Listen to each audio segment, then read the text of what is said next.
Alhamdulillah Sianto baca koran. Kok pakai kacamata hitam? Apa sih Mbak, nyinyir aja? Ini saya lagi nyari lowongan kerja buat keponakan saya. Dia bentar lagi udah mau lulus. Emang baca koran diginiin kelihatan? Ya, kadang agak-agak gimana ya tuh, agak burum-burum dikit. Pakai kacamata hitam lagi, ngarang aja nih Yanto. Oh, jadi nyari kerjaan buat saudara kamu. Emang jurusan apa sih? Nah, kayaknya jurusannya teknik-teknik listrik gitu, Mbak. Teknik-teknik listrik. Oh, jadi sekarang lagi udah lulus apa belum? Belum, masih bentar kuliah, lagi ya. Bentar lagi lulus.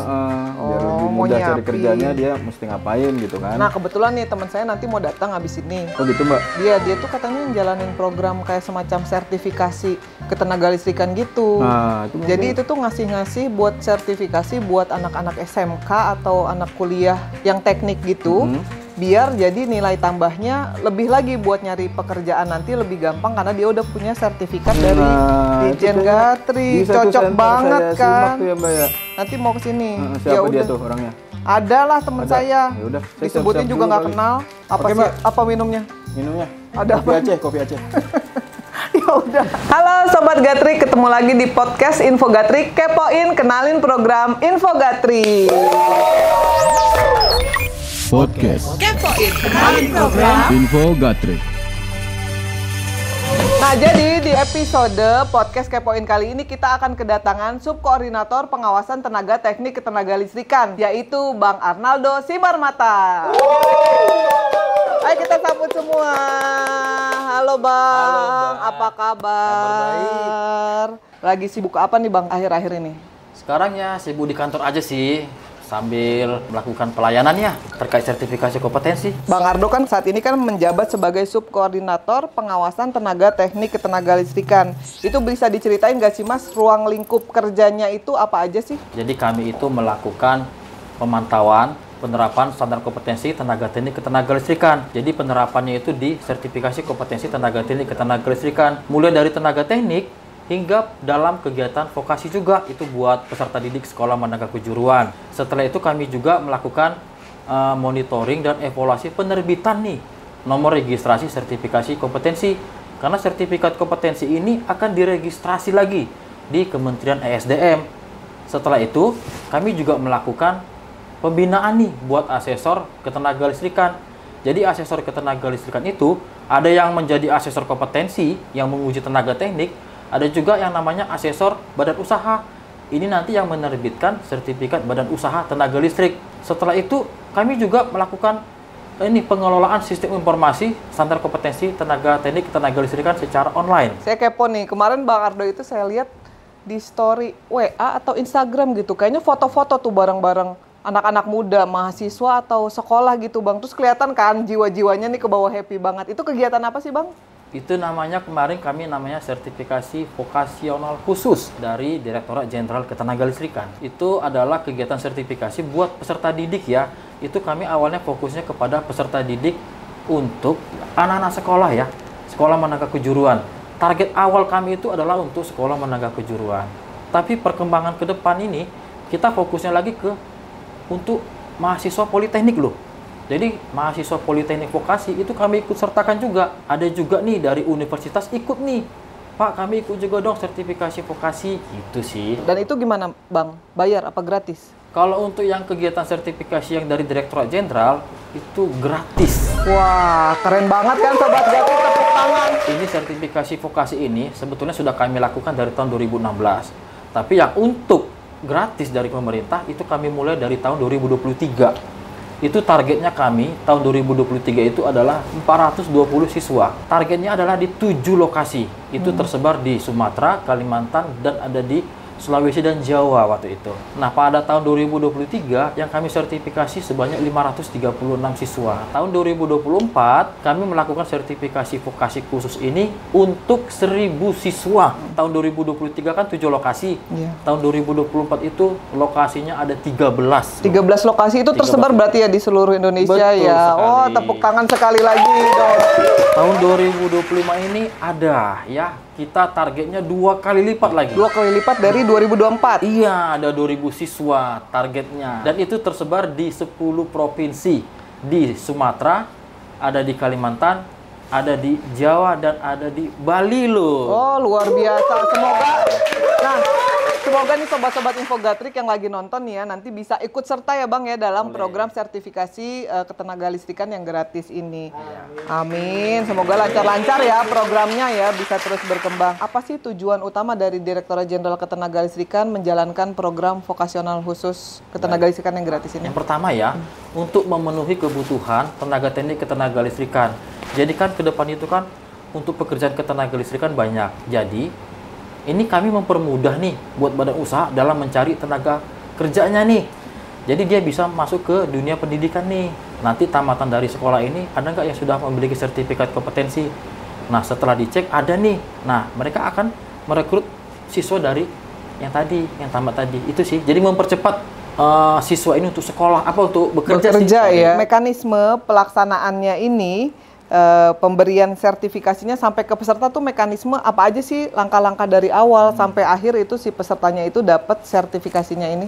Awalnya itu ya kami itu melakukan kerjasama dengan Kementerian Pendidikan dan Kebudayaan tahun 2016 ya. Itu sudah ada MOU antara Direktorat Jenderal Ketenagalistrikan dengan Direktorat Jenderal yang namanya dulu Dikdasmen gitu ya, Pendidikan Dasar Menengah tahun 2016. Itu sudah berjalan dari tahun 2016. Nah, mekanismenya itu adalah Direktorat Jenderal ini akan mengirimkan surat nih kepada Dinas ESDM nih provinsi ya, dan Dinas Pendidikan Dinas Provinsi. Jadi kalau misalnya nih dari 10 lokasi, kami akan menyurati di masing-masing 10 lokasi ini, Dinas ESDM dan Dinas Pendidikan nih, untuk mempercepat kegiatan ini. Jadi setelah bekerja sama, surat ini yang dari Dinas Provinsi akan disebar ke sekolah-sekolah. Nanti dari sekolah akan mendaftar ke Dinas Pendidikan. Dinas Pendidikan akan mengirimkan suratnya kepada Direktorat Jenderal. Kami akan mendata dari satu lokasi itu sudah ada berapa siswa sih yang mendaftar. Nah setelah itu nanti peserta didik ini sebelum sertifikasi dia akan melakukan praktek dulu nih, praktek industri atau praktek kerja lapangan atau magang di badan usaha. Jadi sebelum dia nanti praktek, biasanya sekolah akan mengirim surat dulu nih ke badan usaha nih. Pak, kami mau mengajukan siswa kami untuk praktek dong di lokasi Bapak. Nah, nanti dari sekolah akan mengirimkan surat. Atau dari sekolah bisa MOU nih dengan badan usaha. Bisa ya, MOU bisa. Langsung ya? Setelah itu badan usaha mungkin menjawab nih, Pak, kami menerima semua siswanya, tapi kami sebar ya di lokasi kerja kami.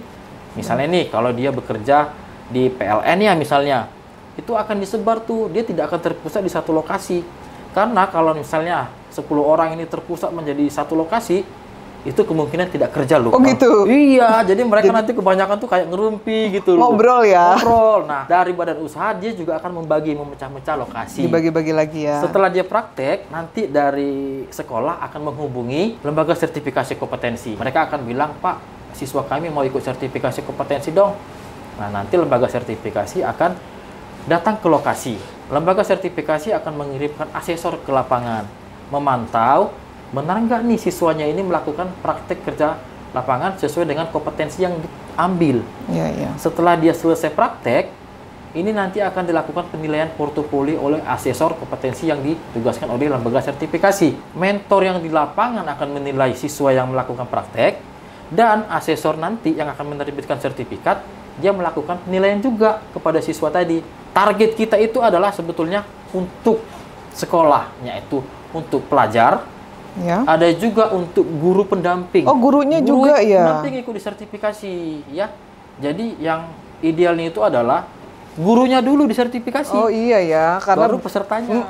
Biar gimana sih gurunya itu bisa memberikan apa ya, pelajaran dengan benar, justru harus disertifikasi dulu ya, biar sesuai ya. Tapi kayaknya seret nggak sih, aus belum dianterin minum Bang. Mas Yanto mau minum ya? Oke Mbak. Siap. Wow. Siap. Nah kebetulan juga nih Bang Ardo, tadi Mas Yanto tuh saya katanya lagi cari-cari kerjaan buat saudaranya. Oh ada ya. Jadi kan Mas Yanto tadi kan saudaranya ada yang lagi sekolah ya? Iya. Lagi sekolah. Terus kalau misalnya nih saudaranya tadi sudah kerja praktek nih ya, kerja praktek di dunia industri di ketenagalistrikan ya. Misalnya nih tadi saudaranya misalnya dia prakteknya atau magang di pembangkitan ya. Nanti dia itu pada waktu dia praktek mungkin dari sekolahnya, dari perguruan tingginya itu bisa langsung mendaftarkan ke lembaga sertifikasi. Bisa juga melalui tempat praktek tadi. Biasanya dua sisi nih, dari sekolahnya mendaftarkan ke lembaga sertifikasi atau dari tempat magangnya mendaftarkan ke lembaga sertifikasi. Itu bisa dua-duanya.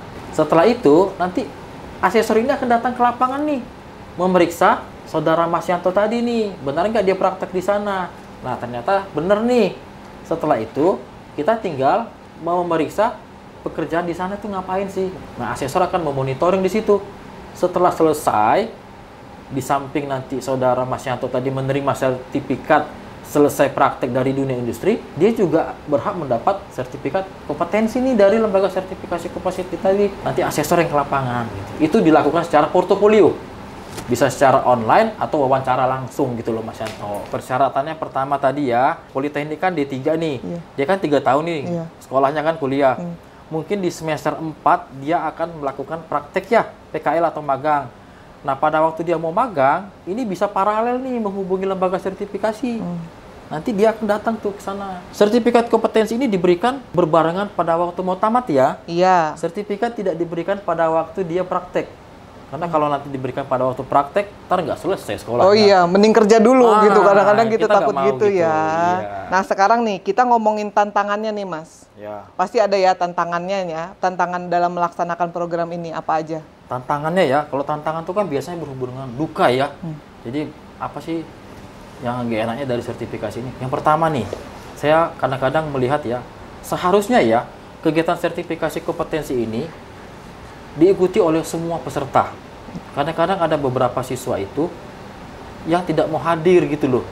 Harusnya kan kegiatan sertifikasi ini kan 3 bulan ya.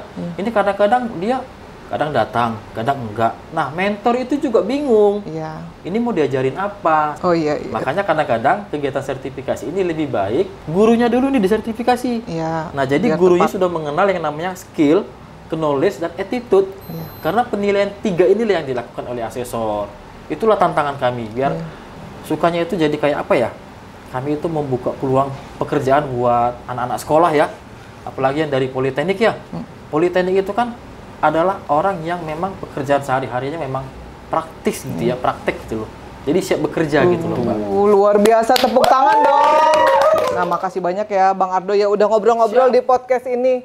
Pasti waktunya nih lagi sibuk ya, kita nyempetin ke sini nih, kita makasih banget loh sama Bang Ardo. Terima kasih sama-sama nih. Makasih banget Bang Ardo. Nah, jadi Sobat Gatrik di rumah dan juga tadi Mas Yanto juga ya udah tahu ya gimana sih Direktorat Jenderal Ketenagalistrikan Kementerian ESDM ini terus berupaya membangun safety culture dan juga turut mendorong generasi muda untuk lebih terlibat dalam pembangunan ketenagalistrikan di Indonesia untuk menjadi lebih baik lagi. Nah, Sobat Gatrik, gimana, seru kan kepoin kita kali ini menambah wawasan kita tentang program vokasional khusus ketenagalistrikan. Pantengin terus ya media sosial Info Gatrik untuk mengetahui informasi mengenai energi dan ketenagalistrikan lainnya. Sampai jumpa di podcast Kepoin selanjutnya. Bye. Makasih banyak Bang Ardo. Makasih.